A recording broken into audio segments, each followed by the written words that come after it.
What's up guys, Ryan at AntScapes here. So what I've got for you today is time lapse. A lot of time lapse on them eating. I decided to do this sort of midweek when I already recorded it once.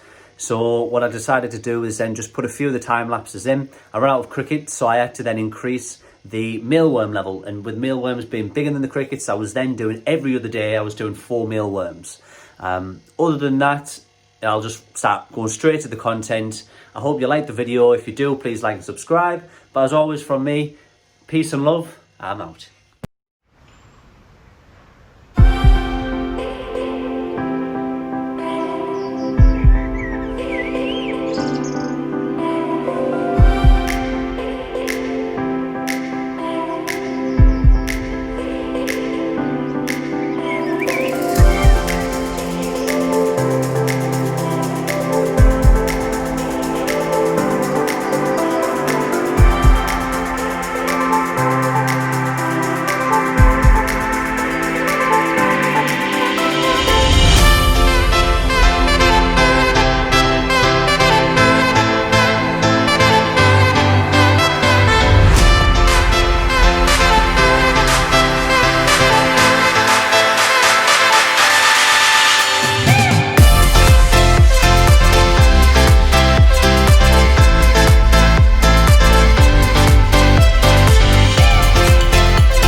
So I was actually just watching them eat, and I noticed that mealworm, it's been there for a day now, and for some reason it's still twitching. It might just be in the nervous system, but yeah, I don't know if you saw it then, but basically these here, these have been in the day, obviously you can see these have been completely eaten, but then this one, for some reason it's almost as if it's got like a second wind, but yeah, seemed odd, but started filming, see, yeah, it kept twitching. It mustn't typically, now it won't that I'm actually recording it, but yeah. Now waterfall section, if you look there, you can see how little that flows now. And oh, I've got a worker carrying a dead worker. They always generally do. You're not going to get far from there, lady. You need to get into the they normally go onto these floating plants. The reason it's so dense with them at the moment is because I've realised how much they actually love these, because I just use them to walk along, get a drink, all that sort of stuff. So I just let it completely overgrow. Similar to this grass, with them now nesting over there, they use that grass to go down. Actually, as I said that, you can see here, they're using that grass to go down and put the dead in there, or generally try to. So this is where they keep, dumping the dead. There's one there, trying to there, and then there's another one there. But that might be why the filter's blocked up, probably covered in dead ants. So I hope when I take the sponge off tomorrow I don't get stung. I don't know if you can get stung if they're dead. Let me know if you can still, if you touch a stinger. Now these Pheidonias are doing awesome. They've grown so much. I've still got a problem with this, some sort of caterpillar eating some leaves, and it is only the pink Pheidonias it goes for. Because if you look at that one, you see it's eating there. Here, oh, there we go.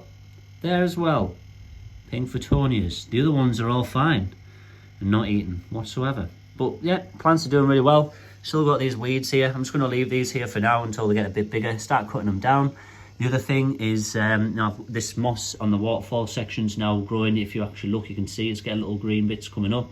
I love these little sort of, well, tiny little plant things here. They're actually really small to the eye. They look bigger on here because I've zoomed it in, but those are so pretty. I like them. I'm going to keep those ones in, but the grasses I'll cut down eventually. And there's actually some salvinia there. Oh no, that's just another weed coming through. So it's salvinia there. But yeah, all the plants are doing really well. If you look here, you can actually see that one's now out and up in the air, sort of looking for the light and all that sort of stuff. Grasses, it is completely overgrown, this weed section here. Obviously, as you know, this was open, it was just moss there. But I think it cuts in with it a little nicer. I'll trim it sort of half that length so these Pheidole end up bigger, and that's the foreground growth. I'm going to leave it though because, again, I really like them. I think it just adds more sort of that naturalistic look, and that's what I'm kind of after. Remember I showed you that leaf from the last video, I think, coming up on this plant. As you can see now, it's opened out. It's nice and lush green and pink, very vibrant, so it's only a good sign that, you know, it's a healthy plant. This one is completely overgrown in terms of the thickness of at the top. I'm going to have to cut that down. And then these pond plants, or that one there, as you can see, it's literally like, you know, it's leading right over now, almost touching that top. I cut the one the other time, that ivy ended up touching it. I had to cut it down or cut some of it off. But that one there in the pond section is completely sort of overgrowing now. You know, I do need to take that out as well, or not take it out, sorry, chop it down. And then even the chops, or sorry, what I trim, I'll cut it just below the node. I'll then replant it around sort of around here, around that bit there. Reason I'll be doing so is because I want some more to be coming around, so you can't see that black liner as much, but you can still see the floor, which is what we want. Still nesting over here, taking different stages of brood to other satellite nests, you know, winter brood, that sort of thing. So that's pretty cool. And then when you zoom out, you actually start to realise that, you know, when you sort of scout around, you can start to see how many there actually is, sort of climbing in all these random funky places.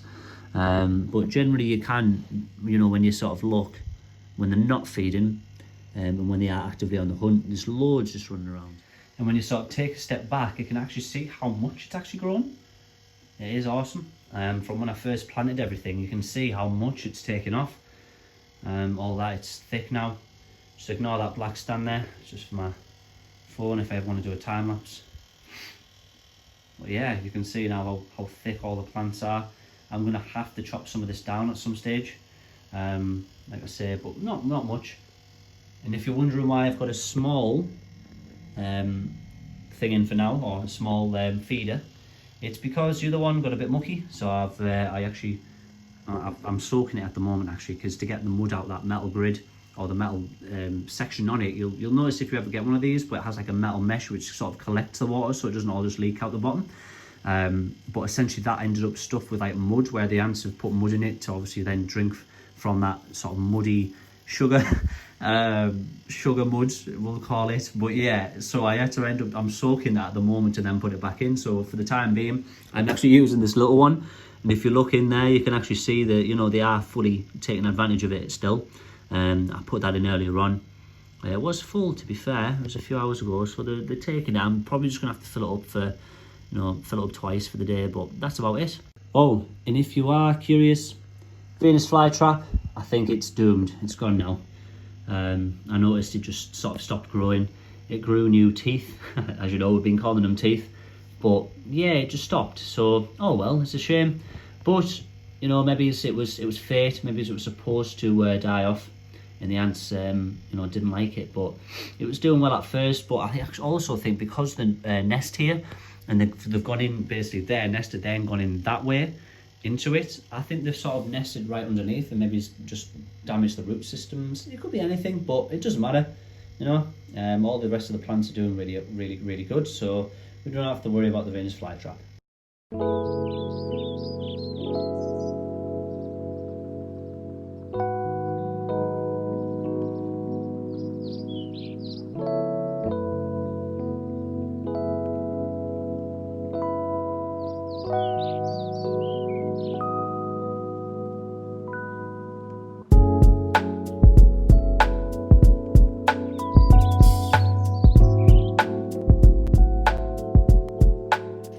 just so you guys know, I've got two 60cm tanks on the way, 60cm by 40cm. So the 90 litre tanks, I've got two on the way, and I've still got my Crested Gecko down there, and all the materials have arrived for that finally. So I'm really excited for that too, but at the moment I'm just working too much. I'll get the time to sort them out. I'm going to keep the regular update on the Sundays with my ants, but I'm going to be the two 90 litres, just so you know. One colony of Pheidole Noda, Pheidole Noda, I might have said that right. If not, just correct me. But yeah, Pheidole Noda. And then I want a Campanota species. To be honest, the first one, the first 90cm, 60cm, 2 foot, 9 litre is going to be for the Pheidole. That's the first build. And then the second one is going to actually be for a musk turtle for the time being. But I'll then, once it's older, put that into an ant tank. So Pheidole Noda and a musk turtle are the next two as well. So I've got loads of things going on. I just need to gather materials up, and then you'll probably end up with like one day with like 5 uploads in 1 week. And that'll be it. So yeah, let's keep going. Also, the waterfall bowl aquarium, I don't know if you have seen it, if you have or haven't. Anyway, I'm going to be ripping that out, and I'm actually going to keep another colony in there. So that's going to be for another colony. It's not going to be for fish anymore. I've decided to keep ants in there. Anyway, we'll see how that turns out. But I want to do one where it's like desert sandy substrate. So I'm hoping that turns out okay, especially how ants like humidity and the moisture. If I'm keeping sand substrate and also having plants like cacti, which like naturally, well, in the wild, I like it more dry. So we'll see how it turns out with them. But, you know, the research and things, see how it turns out. But as always, guys, from me at AntScapes, peace and love, I'm out.